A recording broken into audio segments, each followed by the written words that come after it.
Muy buenas tardes. La Benemérita Biblioteca Nacional Miguel Obregón Lizano les da la más cordial bienvenida al taller Tecnologías Móviles como herramientas al acceso a la información por el licenciado Enrique Quirós. Agradecemos a Enrique Quirós su gran disposición a compartir con todos nosotros su conocimiento sobre el tema en una área en la que todos necesitamos aprender y mejorar, como es la accesibilidad a la información. También agradecemos esta tarde a todas las personas que nos acompañan en este taller y a las personas que posteriormente vean el video de la actividad que va a permanecer en el Facebook Biblioteca Nacional Costa Rica. Y aquí hago una invitación a todos ustedes a compartir este enlace. Es muy importante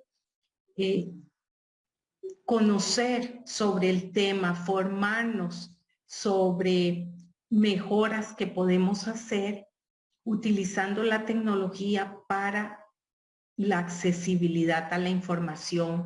Entonces, pues para todos es muy importante, a los colegas de bibliotecas, educadores y al público en general. Es un tema en el cual la Biblioteca Nacional ha venido realizando actividades, hemos venido aprendiendo de la mano de personas como Enrique Quirós, en temáticas que cuando muchos de nosotros nos formamos en la universidad no eran parte de los programas de estudio y que ahora son una gran necesidad. Entonces, para esta institución es muy, muy importante continuar trabajando y también compartir con el público el conocimiento en cuanto al uso de tecnologías, todo el apoyo que nos pueden dar las tecnologías, en este caso las tecnologías móviles, para él como herramientas de uso a la información. Entonces voy a proceder a presentar a nuestro conferencista, Enrique Quirós Chávez. Es licenciado en Ciencias de la Educación con acceso a la información y diseño universal. Es autor del Manual para la elaboración de documentos digitales accesibles de la editorial Cenarec. Tiene 13 años como docente del Ministerio de Educación Pública y desde hace 10 años es educador en el módulo de acceso a la información del Centro Nacional de Educación Helen Keller. Colabora como tutor de entornos virtuales de aprendizaje para el Centro Nacional de Recursos para la Educación Inclusiva y el Instituto de Desarrollo Profesional Vladislao Gámez Solano. También ha colaborado en foros como ponentes para la Biblioteca Nacional, el Tecnológico, el Instituto Tecnológico de Costa Rica, la Universidad Nacional a Distancia y el ALDIT, y colaborador en Tiflotecnología del programa TechTalk para Teletica Radio. Nuevamente agradecemos a Enrique su disposición a compartir todo su conocimiento y experiencia con todos nosotros. Entonces le damos la palabra a Enrique. Muchísimas gracias. Gracias a usted, doña Laura, como siempre es un gusto poder acompañarles y compartir un poquito sobre estas temáticas importantes que tienen que ver con el acceso a la información, que pues sabemos que desde hace mucho tiempo es un tema de gran relevancia, pero a partir de la situación que nos mandó a todos a la casa y a trabajar desde la virtualidad, hemos redescubierto nuevos mecanismos para acceder a la información, pero también para crear información. Y hoy, en los minutos que tenemos, vamos a tratar de analizar algunos aspectos importantes. Algunos que tienen que ver con cómo podríamos crear información desde nuestros dispositivos móviles, que eso es muy importante y es lo que queremos utilizar hoy como un eje central. Cómo yo puedo utilizar mi dispositivo móvil. Y por dispositivo móvil vamos a tratar de comprender mi teléfono inteligente, mi tablet, pero bueno, podemos incluir también nuestras computadoras, nuestros televisores, todos esos dispositivos tecnológicos que hoy en día realmente tienen un potencial enorme para generar contenido, para generar información, pero sobre todo para que podamos acceder a la información. ¿De acuerdo? Por supuesto que todo esto siempre nos gusta promoverlo desde el marco y desde las iniciativas del modelo social para la discapacidad. Aunque también recuerden que estas temáticas están siempre dentro del diseño universal o diseño para todos. Lo que vayamos a hablar acá nos beneficia a todos los que producimos contenido, pero también a todos los que consumimos contenido. Sin embargo, el hecho de que podamos contar con un mínimo de pautas de accesibilidad va a permitir que lleguemos a más personas con la menor cantidad de modificaciones posibles. Y eso ya es un punto altísimo en lo que tiene que ver con el diseño universal para todos. Voy a compartirles un momentito pantalla para compartir un breve videíto e iniciamos.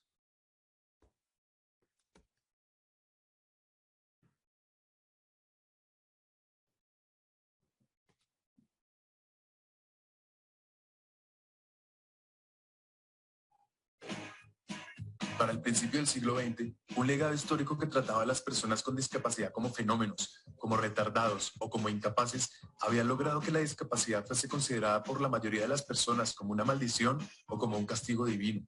La sociedad de la época entendía las diferencias físicas, sensoriales, intelectuales o psicosociales como algo inaceptable y creyó que lo correcto era esconderlas o construir lugares donde vivieran aisladas. Así, los ciudadanos supuestamente normales se desentendieron de las personas con discapacidad y continuaron construyendo un mundo excluyente, lleno de barreras. Muchos fueron encerrados de por vida en esas instituciones, incluso en contra de su voluntad, para sufrir tratos inhumanos y degradantes. No se les permitía tomar decisiones y se les hizo creer que jamás podrían vivir por ellos mismos. Se les hizo creer que eran menos, que no eran suficiente. De hecho, se los llamó minusválidos. Durante la primera mitad del siglo XX, el pensamiento de los médicos era que las personas con discapacidad debían ser curadas de su enfermedad y que en el momento en que estuvieran sanos volverían a ser parte de la sociedad. A punta de terapia, les hicieron creer que su problema se les quitaría, pero mientras ese día llegaba, ¿qué? En algunos lugares, hasta se esterilizaba a las personas con discapacidad o existían leyes que les prohibían casarse o incluso aparecer en público. La marca de la discapacidad se creó utilizando los mismos colores que los de un hospital y se pregonó con orgullo el nuevo y maravilloso concepto de la integración. Pero en vez de incluirlos realmente, se los integró solo en una parte de la sociedad y así se inició una nueva forma de segregación, mientras que las personas con las discapacidades más complejas seguían presas en instituciones cada vez más inhumanas.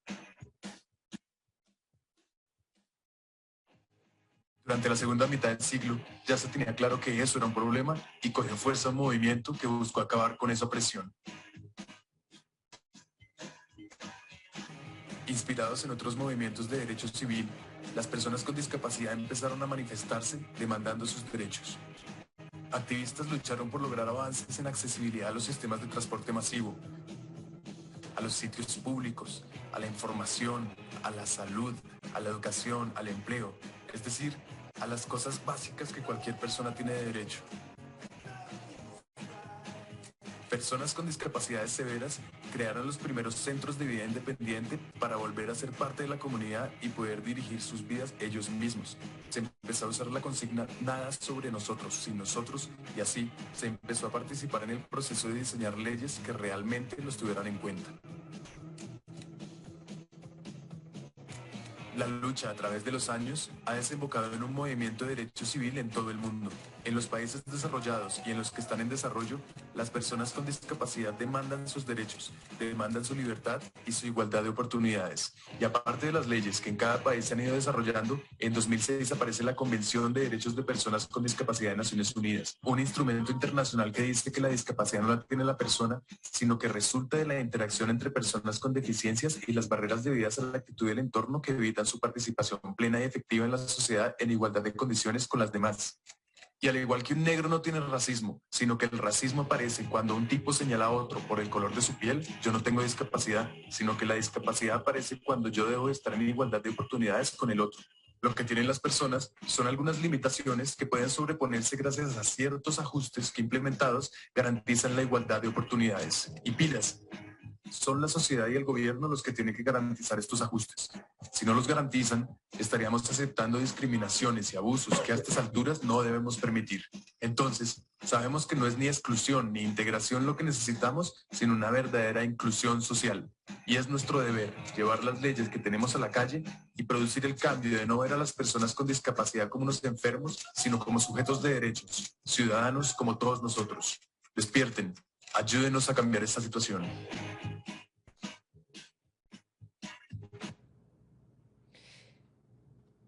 Este precisamente es un video muy interesante que hace un recorrido muy ágil sobre la evolución de cómo se mira a la persona con discapacidad y sobre todo la gran evolución que tuvimos a partir de la segunda mitad del siglo XX. Este es un detalle muy importante que siempre tenemos que tener en consideración. Y algunas frases, una muy interesante que tocan en este video es que precisamente tenemos que considerar que la persona como tal no podríamos decir que tiene una discapacidad, sino que la discapacidad aparece cuando hay barreras en el entorno que bloquean la interacción que puede tener esa persona para acceder a actividades de la vida diaria, para acceder a su movilidad, pero también para acceder a la información. Y este es un detalle muy importante. Resulta que hoy en día, en tiempos en los que tenemos que trabajar tanto con lo que tiene que ver con acceso a la información, con lo que tiene que ver con estudio, con trabajo, con lo que tiene que ver con incluso a veces acceder a servicios públicos, al pago de servicios públicos, a la economía, al comercio electrónico, no deberíamos de estar teniendo barreras para que esto pueda permitir y pueda hacer que la persona, cualquier persona de forma autónoma, pueda dar lo mejor de sí, pueda consumir y pueda acceder a todos los servicios. Este es un detalle muy importante y por eso es que hoy queríamos resaltar esta evolución y cómo esta evolución está de la mano de las situaciones que tienen que ver con las tecnologías móviles. Recuerden que nuevamente vamos a hablar un poquito de tecnologías móviles y algunos aspectos, tanto que yo puedo corregir como productor de contenido para tecnologías móviles, como algunas herramientas de las que me puedo beneficiar si yo consumo contenido a partir de tecnologías móviles. Vamos a iniciar entonces un momento con con esta presentación. Ya se las voy a poner en pantalla completa y arrancamos.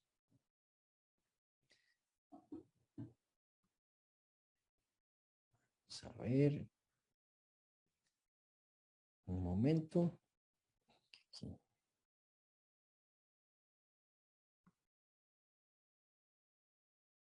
Aquí. Perfecto. Ahora sí.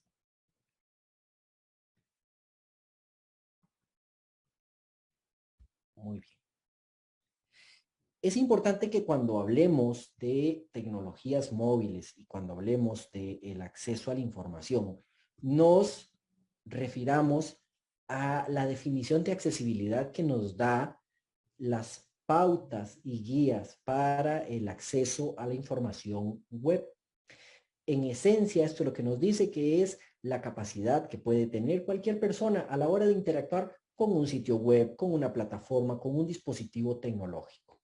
Es decir, que la persona pueda tener la capacidad y toda la condición de forma autónoma de consumir contenido, pero también de crear contenido, de ser una persona que produce contenido, que podría estar produciendo aplicaciones, software, material, podría estar reproduciendo documentos para que cualquier otra persona pueda hacer uso de ellos también. Los principios de la accesibilidad y las pautas del WCAG o de la web accesible nos hablan de que tenemos que esforzarnos porque la información que tenemos en nuestros dispositivos móviles sea perceptible, sea operable, sea usable, pero que sea robusta. ¿Qué quiere decir? Que a partir de los diferentes sentidos podamos tener acceso a esa información, que podamos utilizar esa información, que podamos manipularla, pero sobre todo que sea robusta. Es decir, una información que pueda accederse a partir de cualquier dispositivo móvil, que sea flexible, no importa si el dispositivo es de alta gama o si es de una gama de entrada, no importa si tengo una conexión a internet de alta velocidad o tengo una conexión a internet un poquito más básica, lo importante es que todos podamos acceder a la misma información. Para eso tenemos algunas recomendaciones básicas que podríamos ir utilizando y me gustaría que por favor, conforme vayamos avanzando en esto, usted desde su hogar, desde su oficina, desde donde está en este momento, pueda pensar si usted ya aplica esto en su cotidianidad con la interacción con las tecnologías o que de esto verdaderamente usted puede llevar y aplicar a cada una de sus actividades. La primera es la que tiene que ver con las jerarquías y los textos. Muchas veces hacemos documentos en cualquier procesador de textos, entiéndase Word, entiéndase Google Documents, entiéndase Pages, cualquiera que sea el procesador de textos que usted esté utilizando en su sistema operativo, es importante que siempre juegue con los estilos de texto. O sea, lo que es un título, seleccionémoslo como título. Lo que es un subtítulo, démosle esa jerarquía de que es un subtítulo. Porque les cuento que utilizar estos estilos de texto, que no es solo útil para generar luego una tabla de contenidos, si bien es cierto que es la mejor forma, también va a permitir que otras herramientas de accesibilidad que su dispositivo móvil y mi dispositivo móvil ya traen instalados prácticamente de fábrica, van a mejorar el acceso que una persona en condición de discapacidad visual pueda tener a ese documento que yo estoy creando. Quizás yo tengo que generar un documento para compartir con mis colegas de trabajo, o quizás yo tengo que generar un documento para compartir en una red social, para compartir en un equipo de personas de mi comunidad, tal vez personas de una iglesia, de un grupo social en el que están involucrados. Y siempre tenemos que procurar que por más básico o simple o pequeño que sea nuestro contenido, al menos cumpla con las jerarquías. Ese es un detalle que siempre tenemos que tener en consideración. ¿Por qué? Porque esto va a permitir que los dispositivos móviles y sobre todo los apartados de accesibilidad de esos dispositivos móviles funcionen de una mejor manera. Otro de los detalles que siempre tenemos que considerar es el que tiene que ver con los colores y los contrastes. Después de prácticamente 2 años de que muchas personas están trabajando en la virtualidad, están trabajando 8 horas o más al día, frente a pantallas, frente a su computadora, frente a su tablet, frente a su monitor, su teléfono móvil. Por supuesto que la elección correcta de los colores es fundamental para reducir la fatiga visual. Eso tenemos que tenerlo en consideración. Hay muchos colores o muchas combinaciones de contrastes que se suelen recomendar, tal vez como blanco sobre negro, negro sobre blanco, amarillo sobre negro. Sin embargo, creo que sí existe la posibilidad de que juguemos con una mayor variedad de contrastes de colores personalizadas según sea la condición del contenido que estoy creando, o bien en muchas ocasiones tengo que respetar una imagen corporativa. Entonces voy a tratar de hacer calzar esa imagen corporativa, pero con colores que realmente me generen un contraste, que generen una diferencia marcada entre un tono y el otro. Ya incluso ustedes van a ver que nuestros dispositivos, nuestras computadoras, nuestros procesadores de textos, nuestro software para crear presentaciones ya nos ofrecen unas gamas cromáticas muy elevadas donde si nos vamos a los extremos estamos alcanzando altos contrastes. De ahí la importancia de generar diferencias de colores que sean notorias. Esto por un lado en cuanto a la creación, pero por otro lado podría ser que como hemos estado tantas horas, muchas personas expuestos a las pantallas de nuestros dispositivos móviles, quizás es importante considerar si la configuración del dispositivo móvil que yo estoy utilizando es la ideal. De ahí la importancia de siempre reconocer nuestros dispositivos móviles, identificar la configuración de pantalla que tenemos, identificar la configuración de colores que tenemos. Los filtros de color de luz azul van a reducir esa fatiga visual que yo pueda tener. Los colores de alto contraste van a permitir una lectura mucho más breve, mucho más simple y con menos fatiga visual. Es un detalle siempre a tener en consideración. Otra de las situaciones que es muy importante, sobre todo si soy una persona que tiene mucho manejo de redes sociales, tanto que consumo redes sociales o más bien administro redes sociales, es lo que tiene que ver con el manejo de las imágenes. Aquí hay una serie de conceptos que sería importantísimo que todos manejáramos para promover el acceso autónomo a la información a partir de dispositivos móviles. Hay detalles muy interesantes. Hoy en día les comento que redes sociales como Instagram, redes sociales como Facebook e incluso el mismo WhatsApp nos permiten colocar descripciones en las imágenes que vamos a postear. Este no es un detalle menor. Este es un detalle que va a permitir que una persona que quizás no pueda tener la mejor comprensión de la imagen que yo estoy intentando transmitir, con la descripción literal se dé por enterado y pueda acceder de mejor forma a la información. O bien una persona en condición de discapacidad visual que utiliza un lector de pantalla, que es un software que utilizan las personas con discapacidad visual para poder acceder al texto que está en la pantalla de su dispositivo móvil, pueda darse por enterado de la información que yo estoy queriendo transmitir. Eso es un detalle muy importante. Hay que evitar a toda costa colocar textos con colores que no generan alto contraste y sobre todo con imágenes al fondo que distorsionan la lectura. Porque puede ser que con mucho esfuerzo podamos hacer lectura de ese texto que está sobrepuesto a la imagen, pero a veces el exceso de esfuerzo por hacer esa lectura nos limita en la comprensión de los textos.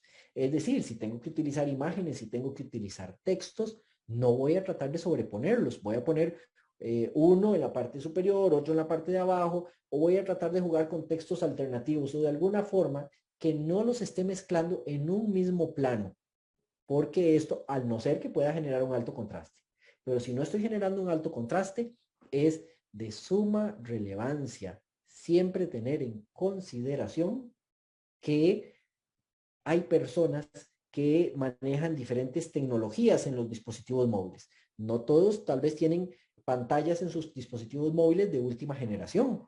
Hay pantallas que no procesan de la misma manera los colores, los contrastes, los detalles en los tipos de fuentes y en las imágenes. Y eso es algo que siempre es valioso de considerar. No solo por una persona en condición de discapacidad, sino por todas las personas y la múltiple cantidad o las múltiples opciones de dispositivos móviles que hay hoy en día en la calle. Hay una cantidad enorme de marcas, de tecnología, de tamaños de pantalla que podrían volverse una barrera para el acceso a la información. Ahora bien, hablemos también de lo que tiene que ver con las descripciones y los textos alternativos. Resulta que cuando hablamos de una descripción es algo que podríamos colocar literalmente de una imagen. Toda imagen debería de tener una descripción, salvo que esta imagen sea decorativa y que no sea relevante dentro del objetivo que yo quiero lograr con mi posteo en mi red social, con mi documento, con mi contenido. ¿De acuerdo? Ahora bien, es importante siempre considerar qué es lo que va a tener mi imagen para, o cuál es el objetivo por el que yo estoy colocando esa imagen ahí. A partir de eso podría estar colocando un texto alternativo y ese texto alternativo, que insisto, ya podemos encontrarlos en los procesadores de texto, en las redes sociales y por qué no algo muy similar a un texto alternativo, lo podríamos estar encontrando hasta en nuestras mismas herramientas de mensajería a la hora de adjuntar imágenes. Ese es un detalle que siempre debemos de tener en consideración. Ahora bien, un detalle curioso del texto alternativo es que es algo que en informática se conoce como un metadato. Un metadato permite que nuestra información se pueda indexar y pueda ser localizada de mejor forma por parte de los buscadores. Es decir, si yo utilizo un texto alternativo, de paso estoy haciendo que mis publicaciones sean mucho más visibles y más fáciles de localizar por Google o por los motores de búsqueda que estén funcionando en este momento. ¿De acuerdo? Es importante siempre considerar que cuando yo voy a colocar una descripción, es muy valioso iniciar con la frase en la imagen aparece y a continuación voy a describir los elementos que me interesan para la publicación, para la imagen que yo estoy generando. En la imagen aparece y a continuación haremos una breve descripción. No debe de ser extensa por la cantidad de caracteres y también que esté en línea con el mensaje que yo quiero hacer llegar a todas las personas que están utilizando sus dispositivos móviles. Esto que tengo acá es un ejemplo de lo que podemos encontrar en Microsoft Word, de cómo ya las mismas herramientas de Microsoft Word nos recomiendan utilizar textos alternativos e incluso ya tanto las herramientas de Microsoft a partir de su inteligencia artificial como las mismas herramientas de Facebook o algunos otros sistemas operativos como los de Apple, como iOS y en algunas versiones de Android, se está trabajando algo que se conoce como texto alternativo inteligente. Es decir, el mismo software está intentando interpretar qué hay en las imágenes para generar una devolución en audio de lo que podría ser la descripción de esa imagen. Por supuesto, es una tecnología bastante innovadora, pero por innovadora no está siendo todavía tan efectiva como quisiéramos. Me parece que es un buen inicio, pero insisto, no deberíamos de dejarle todo por ahora a un algoritmo siempre y cuando nosotros podamos editar los textos alternativos. Hagamos algunas pruebas de algunas consideraciones muy breves que deberíamos de tener cuando hablemos de imágenes y su descripción. Es importante cuando coloquemos una imagen para describir, no hacer juicios de valor. Yo no podría describir, en la imagen aparece un vehículo muy bonito, porque tal vez es bonito para mí, pero desconozco si es el tipo de vehículo que le gusta a otra persona. Es importante que yo considere descripciones que estén en línea con el contenido que yo estoy haciendo llegar. Yo podría decir, en la imagen aparece un vehículo que se utiliza para el transporte público en Costa Rica. Podría ser un tipo de descripción. Pero ¿qué pasaría si más bien tuviese que hacer algún tipo de descripción en el que tenga que ver con los colores, con los tamaños, con las dimensiones? Ahí la descripción estaría cambiando. Detalle importante, siempre tratar de alinear el mensaje que quiero hacer llegar con la descripción de la imagen que estoy posteando. Y por supuesto, no hacer juicios de valor porque cada persona podrá elegir cómo quiere interpretar esa información y de qué manera va a recibir la información que yo le estoy haciendo llegar. Otro detalle importante es, en la medida de las posibilidades, tratar de contextualizar una descripción y un texto alternativo. No es lo mismo que yo quiera hacer una descripción de un billete a un costarricense a hacer la descripción de este billete en especial que estamos viendo en pantalla a una persona de otra nacionalidad. Si fuera una descripción breve para una persona en Costa Rica, podríamos decir, en la imagen aparece un billete de 10,000 colones. Bueno, pero si es una persona de otra nacionalidad y yo estoy hablando en mi documento de costos de vida o en mi publicación, podría decir, en la imagen aparece un billete de 10,000 colones costarricenses, equivalente a 130, perdón, a 13 dólares norteamericanos, por ejemplo, por dar un ejemplo. Siempre hacer una equivalencia, porque si bien es cierto que hay momentos en los que es muy difícil contextualizar hacia dónde va a llegar nuestra información, cuando sí tenemos esa posibilidad en la mano, es muy importante que la tomemos siempre en cuenta. Lo que estoy posteando va a ser para personas de un grupo específico, tengo un público meta específico o va a ser abierto a cualquier persona. Porque entre más abierto, quizás tengo que valorar qué elementos van a ser más genéricos, pero en qué elementos necesito ser mucho más puntual y mucho más específico para que lo pueda comprender cualquier persona, aunque esté fuera del contexto de mi publicación.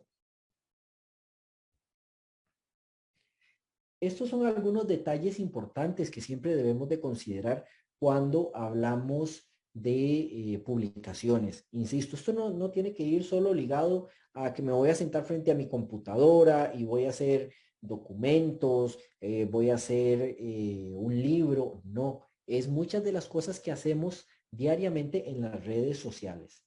Muchas de esas cosas que hacemos en Facebook, que hacemos en Instagram, que hacemos tal vez incluso, ¿por qué no podríamos pensar en creadores de contenido en audio y video? Lo importante que son las descripciones en audio, lo importante que son los subtítulos a la hora de yo producir un video para una institución, para una marca, para una compañía. Siempre es importante que lo tengamos en consideración. Ahora bien, otra de las alternativas que podríamos tener es cómo hacer yo para generar que mi documento que tengo en texto lo pueda escuchar una persona que simplemente pueda acceder a un archivo en formato MP3. Para eso existe una herramienta. Hay muchas herramientas, pero les quiero mostrar una que es gratuita, que es de uso ilimitado, que no requiere instalación y que únicamente se utiliza a partir del navegador de Internet. Esta herramienta debemos de tener una serie de consideraciones básicas a la hora de crear un contenido. Por ejemplo, el idioma en el que yo estoy creando el contenido, la velocidad a la que yo deseo que el formato de MP3 se reproduzca, si queremos una voz robótica que hable muy rápido, que hable muy lento, eso es importante. El idioma en el que yo tengo también mi archivo, eso es muy importante porque quizás estoy generando un archivo, estoy generando un contenido en inglés, en francés, en mandarín. Eso es importante, hacerlo coincidir y tener siempre el conocimiento de toda esa información a la hora de generar un archivo en formato MP3. Si nuestro archivo cuenta con siglas, cuenta con información tal vez un poco más específica, vale la pena siempre hacer la modificación de las siglas por texto plano. Es decir, si mi archivo dice historia del siglo XX, podría ser que una voz sintética me lo lea como XX y no como siglo XX o como la forma que yo considere que es la correcta para contextualizar. Todos esos aspectos debemos de tenerlos en consideración a la hora de generar un archivo en formato MP3. Por supuesto, la duración de un archivo en formato MP3 no debería estar accediendo 5 o 7 minutos, dependiendo de qué tan densa es la información que yo quiero hacerle llegar a las personas. Esto para lograr mantener la atención de todos. Acá tengo una captura de pantalla de cómo se ve la pantalla de robobraille.org. Así, tal cual como lo estoy diciendo, robo como de robot, braille.org. Este es un sistema de un servidor que nos permite o enviarle el documento o cargarle el texto y que él nos genere un archivo en formato MP3. Podemos utilizarlo de forma ilimitada, no hay que registrarse, no hay que instalar nada. Así que ahí se los dejo como una alternativa, porque recuerden que también cuando hablamos del acceso a partir de tecnologías móviles, tal vez en algún momento yo necesito convertir un archivo que tengo en texto en un formato en audio, pero resulta que no estoy en mi oficina, no estoy en mi casa, no estoy en el trabajo, simplemente lo que tengo a la mano es mi tablet o mi teléfono inteligente. Desde su navegador, desde Safari, desde Google Chrome, desde el navegador que usted utilice, puede ingresar a robobraille.org y generar este tipo de información, que creo que le podría ser una alternativa muy valiosa. Por supuesto, hay otras de edición mucho más elaboradas, con más utilidades, con más gadgets, pero esta es simple, es casi inmediata y, por supuesto, totalmente gratuita. Vamos a escuchar un breve ejemplo de cómo se escucharía o cuál es el resultado en MP3 que nos genera este tipo de servidores. Tiflotecnología. Para efectos de este documento, diremos que la tiflotecnología es todo el conocimiento, los dispositivos y las aplicaciones tecnológicas que permiten el acceso a la información y aumentan la autonomía de las personas con discapacidad visual, personas con baja visión o ceguera. De igual forma se propone una clasificación de tiflotecnología que permita agrupar los dispositivos y el software que benefician de forma holística a la persona con discapacidad visual. Esto es un ejemplo, es una voz robótica, es una voz sintética. Hay personas que no les gusta grabarse, no les gusta escuchar su propia voz en una línea de audio, entonces pueden tener esta alternativa, por supuesto, como una situación de emergencia o de generar información en un formato alternativo a los formatos literales. Otro de los aspectos que se ha venido trabajando mucho en los últimos años por parte de las compañías es algo que se conoce como reconocimiento óptico de caracteres, por sus siglas en inglés OCR.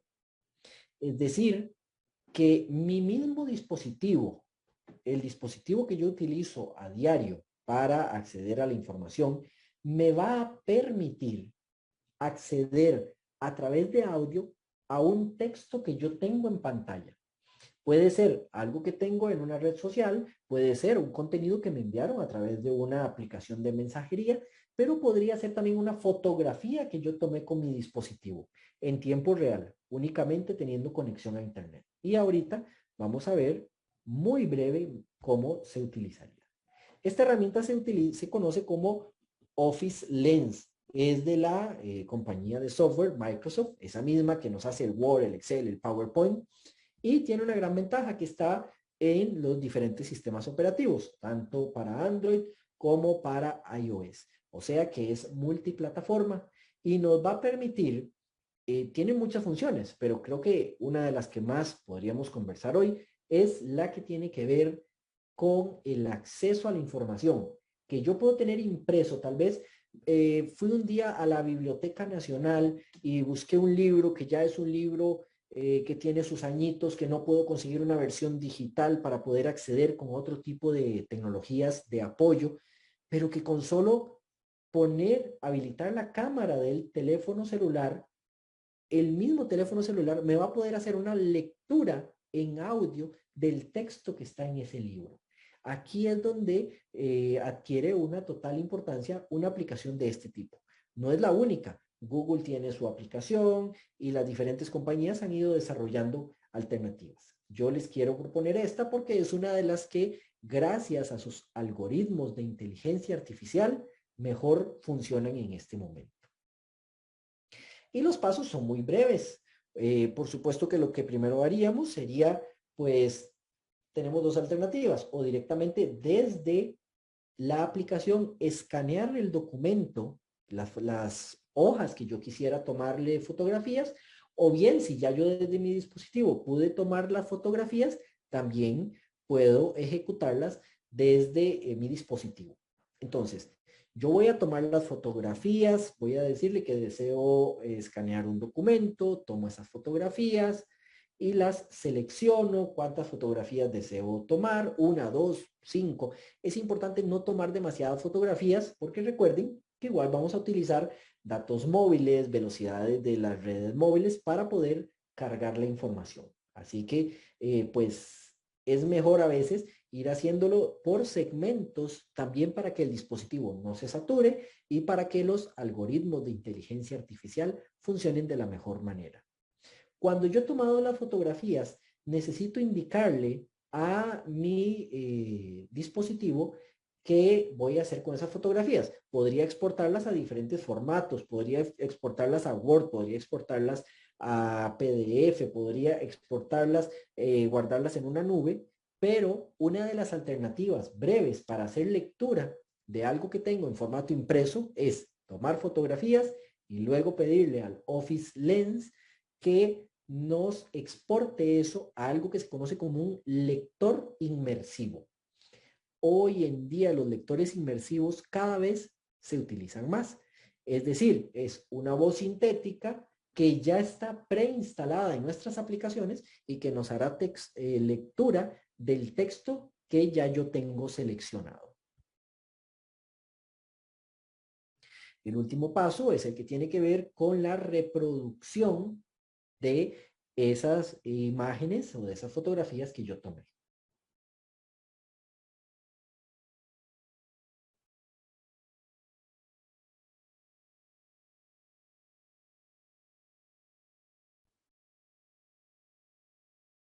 Se demora un poquito mientras realiza la carga, como les decía.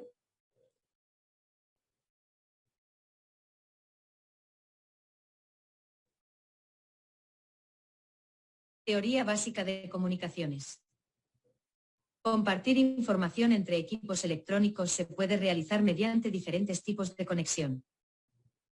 Mientras que se ha utilizado mucho la conexión a través de un cable, cada vez es más frecuente realizar comunicaciones mediante transferencia inalámbrica. El procedimiento de transferencia de información, comunicaciones mediante transferencia inalámbrica. El procedimiento de transferencia de información entre dispositivos tiflotécnicos hasta ahora más habitual es mediante conexión física por cable. Existen básicamente 3 tipos de intercambio de información. Comunicación serie. Este es un ejemplo de cómo suena otra vez un sintetizador de voz, una voz robótica, pero hace 5 años era muy difícil pensar que una persona podría, a partir de un libro impreso de manera física, tomar su dispositivo móvil y con unas breves capturas en fotografías, casi que en tiempo real, en cuestión de segundos, estar escuchando el audio, estar escuchando la lectura de ese texto. Por supuesto que aquí tenemos que ir evaluando cuál es el contenido que yo quiero acceder, porque si mi contenido quizás es un lenguaje un poco más matemático, más científico, el desempeño de ese algoritmo de inteligencia artificial quizás no sea el mejor por ahora, porque estos algoritmos se van actualizando todos los días y entre más los utilicemos, también ellos funcionan un poco con aquel tema del machine learning. La máquina va aprendiendo, entre más la utilicemos, mucho mayores destrezas va a lograr nuestra máquina. Esto es lo que tiene que ver con respecto al acceso a la información a partir de las tecnologías móviles. Es importantísimo considerar siempre que las tecnologías móviles son una herramienta que prácticamente nos acompañan todo el día. Nos acompañan en nuestros traslados, nos acompañan en la oficina, nos acompañan en el estudio, nos acompañan en el hogar y vale la pena que saquemos el mayor provecho. No solo consumiendo contenido, sino también creando contenido. ¿De acuerdo? Vamos a ver, para ir terminando, unos principios muy importantes que también están totalmente ligados con el acceso a la información, pero sobre todo con el respeto que debemos de tener y el acceso a la información a partir de nuestros dispositivos móviles y cómo es la vida en comunidad que podamos ir desarrollando todas las personas que utilizamos redes sociales, que utilizamos tecnologías móviles, que utilizamos dispositivos de este tipo. Les voy a mostrar esta otra alternativa, que son unos principios simples para la vida en convivencia en la virtualidad. Netiqueta. Recomendaciones para el cibermundo. Bienvenidos. En esta ocasión vamos a hablar de netiqueta y 10 principios importantes para nuestra convivencia en la Internet. El principio del ser humano. No hagas lo que no te gustaría que te hagan en la vida real.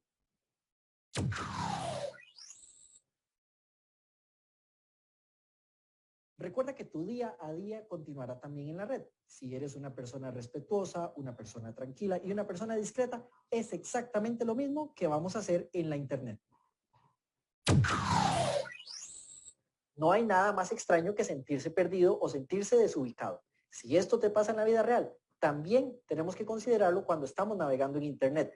Recuerda siempre visitar solo sitios seguros y que puedas identificar. Es importante siempre respetar el tiempo y el ancho de banda de los otros internautas. Recuerda que todos tenemos muchas cosas que hacer y tenemos una vida fuera de nuestros equipos de cómputo.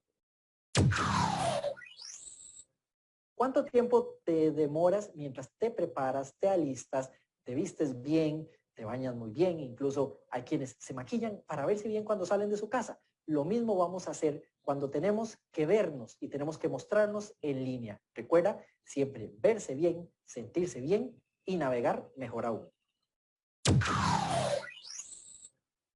Si sos de las personas que te gusta compartir información, recuerda siempre compartir solo información veraz, información de los expertos, información de sitios web oficiales. No compartas spam y no compartas noticias falsas o las fake news.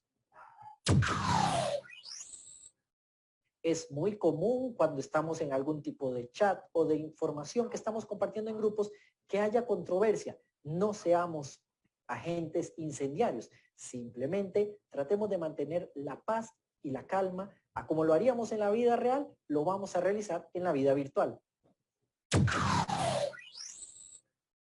Respeta la intimidad de los demás y la tuya. Y recuerda el principio. Si quieres que alguien no lo vea, no lo publiques. Recuerda que como en la vida normal, hay quienes tienen algunas habilidades y algunas fortalezas, pero también hay algunas personas que no lo tienen. Si tienes algunas ventajas en el ciberespacio, no te aproveches de ellas y más bien comparte para tener una vida en comunidad de Internet mucho más sana y equitativa.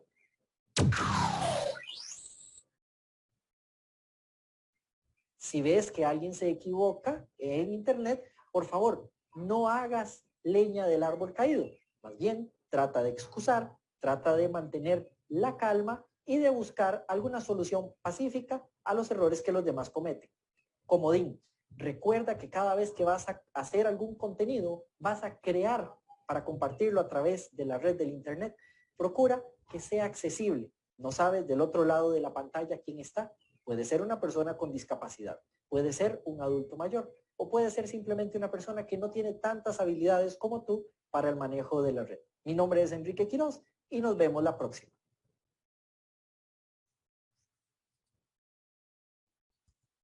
Estos son unos principios importantes que siempre debemos de valorar cuando estamos navegando en nuestros dispositivos móviles. Recordemos que al fin de cuentas estamos haciendo una vida en comunidad, una comunidad que se conecta a partir de dispositivos móviles. Una comunidad en la que vamos a tener respeto, pero sobre todo que vamos a tratar de mantener la cordura y tratar de incentivar el uso de estas herramientas para todos. Por último, deseo mostrarles acá como un comodín. Hoy en día nos hemos ido acostumbrando cada vez más al uso de los códigos QR con nuestros dispositivos móviles. Llegamos a un restaurante y resulta que en ese restaurante nos ofrecen el menú de forma virtual a partir del uso de un código QR, o podemos llegar tal vez a un lugar donde tenemos información, vamos a un museo, hay códigos, hay personas que ya están dando sus tarjetas virtuales de presentación a partir de un código QR, o bien muchas otras alternativas en las que podríamos utilizar esta herramienta. Bueno, hoy les quiero dejar en muy breves pasos cómo podríamos estar creando códigos QR a partir de nuestros dispositivos móviles, a partir de nuestros navegadores de Internet. ¿De acuerdo? Lo más importante es que conozcamos esta herramienta. Es una herramienta que se llama QR Code Generator. Es un generador de códigos QR que es gratuito. Por supuesto, tiene una versión de paga. Pero para los códigos que podríamos estar generando, que son URL, direcciones de Internet, enlaces, links, va a funcionarnos sin necesidad de registrarnos y sin necesidad de ningún tipo de pago. Y lo mejor es que podríamos estar teniendo un código QR, insisto otra vez, en cuestión de minutos y prácticamente en tiempo real. ¿De acuerdo? Lo primero que vamos a hacer es ir a cualquiera de nuestros navegadores y colocar esta dirección. En la dirección inicia el ES punto para acceder a la versión en español, pero con solo que ustedes pongan QR-code-generator.com, vamos a estar ingresando a este servidor. Insisto, si ponen el ES punto antes, van a tener la versión en español. Una vez que ingresamos, así se vería como está en nuestra pantalla el navegador. Una serie de alternativas para la creación del código QR, ya sea si se quiere hacer encriptación de criptomonedas, si se quiere hacer pues alguna publicación, algún enlace de una red social como Facebook, queremos enviar un video de YouTube, queremos enviar simplemente una dirección de Internet, queremos enviar una tarjeta virtual, queremos enviar nuestro número de teléfono. Aquí vamos a elegir cuál es la opción que más nos conviene. Para este caso yo he utilizado la alternativa de una URL. El segundo paso es simplemente en el espacio indicado colocar nuestra dirección de Internet, que en este caso yo utilicé www.tse.go.cr. Dada la cercanía con las elecciones y que queremos estar informados del sitio oficial.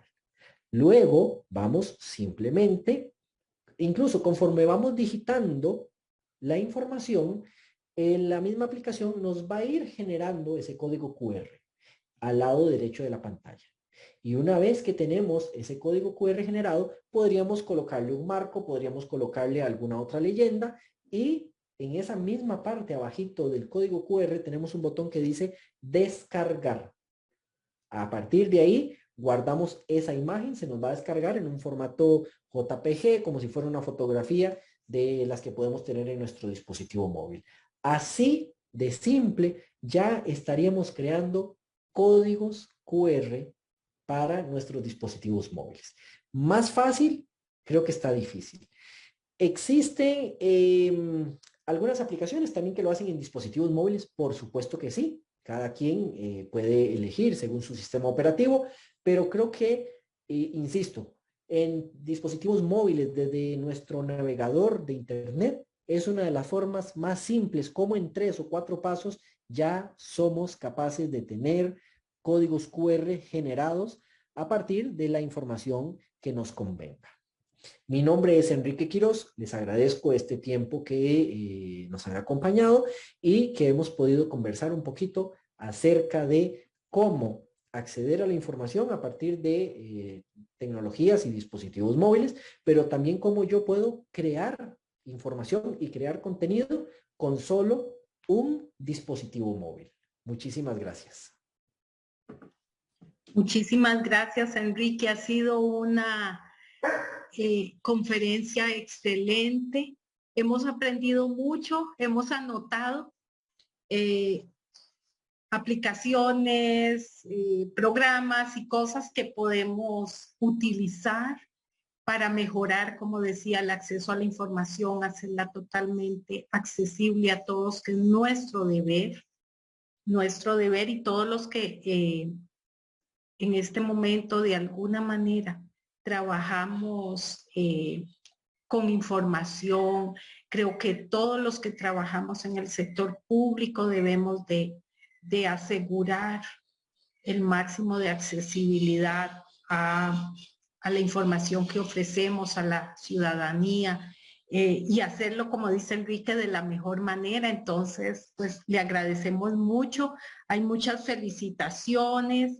Aquí creo que hay una pregunta que nos dicen que esa aplicación está también para dispositivos Apple. ¿Cuál de las aplicaciones será? Normalmente todas las que mostramos hoy están en multiplataforma. Office Lens, por ejemplo, está para Android y está para dispositivos Apple, y robobraille.org, tanto como el creador de códigos QR, los pueden acceder desde Safari o desde Google Chrome. No hay ningún problema. Bueno, muchísimas gracias, Enrique. Definitivamente, pues, ha sido muy, muy útil, muy beneficioso, y pues invitar a la gente que nos ha escuchado a compartir el enlace. Va a permanecer en el Facebook Biblioteca Nacional Costa Rica. Eso nos va a permitir volver varias veces sobre la presentación de Enrique, porque es muchísima información que tenemos y muchos recursos disponibles que podemos aprovechar. Entonces, pues muchísimas gracias. Dice Maribel Monge, me sirvió mucho la información, muy importante. Bueno, la gente felicita, ¿verdad? Y creo que para todos es un reto. Yo debo de agradezco muchísimo a Enrique, porque fue gracias a Enrique que la Biblioteca Nacional empezó a hacer esfuerzos por hacer más accesible la información y también abrir este tipo de actividades a todo público, no aprender solo nosotros, sino que aprendamos todos. Y bueno, ahí vamos, cada vez que escuchamos a Enrique aprendemos algo nuevo, vemos nuevas oportunidades, y los compañeros y compañeras de la Biblioteca Nacional pues han aprendido muchísimo, y entonces pues nuestra experiencia ha sido desde poner los textos alternativos, por ejemplo, lo que publicamos en las redes sociales, subtitular, videos de actividades, y ahí poco a poco todavía tenemos muchísimas cosas que quisiéramos mejorar, pero que por limitación de personal o de recursos, pero ahí vamos, y con Enrique hemos aprendido muchísimo. Y bueno, estamos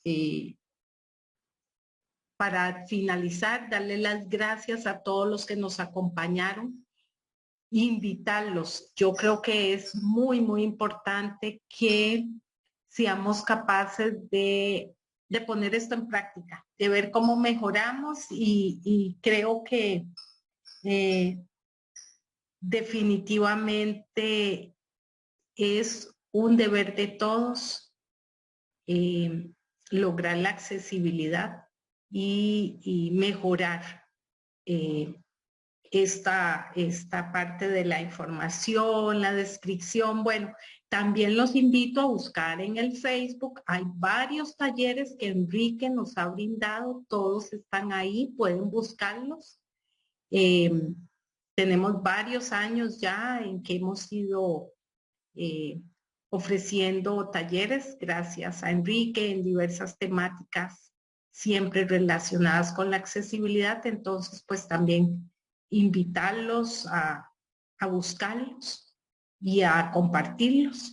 Muy buenas tardes y muchísimas gracias.